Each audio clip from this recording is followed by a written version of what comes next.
ছাত্রহত্যা হয়েছে, ছাত্রহত্যার দায় নিয়ে প্রধানমন্ত্রীকে তার ক্ষমা চাইতে হবে। দ্বিতীয়ত, প্রত্যেকটা বিশ্ববিদ্যালয় কলেজে ছাত্রদের উপর নির্বিচারে গুলি করার যে নির্দেশদাতা হিসাবে স্বরাষ্ট্রমন্ত্রীকে পদত্যাগ করতে হবে, পুলিশ প্রধানকে পদত্যাগ করতে হবে।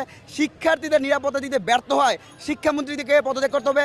একই সাথে আমরা বলতে চাই, ওবায়দুল কাদের তার দলীয় ক্যাডার বাহিনী লেলিয়ে দিয়ে ছাত্র সমাজকে যেভাবে ক্ষতবিক্ষত করেছে, এর দেয় ওবায়দুল কাদেরকে পদত্যাগ করতে হবে।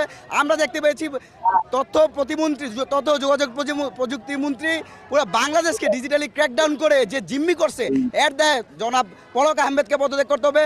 আমরা আরও দেখতে পেয়েছি তথ্য সম্প্রচার প্রতিমন্ত্রী মোহাম্মদ এ আরাফাত আন্তর্জাতিক গণমাধ্যমে বাংলাদেশে আন্দোলনরত যে শিক্ষার্থী আছে এবং যারা শহীদ হয়েছে তাদেরকে ড্রাগ এডিক্টেড বলেছে।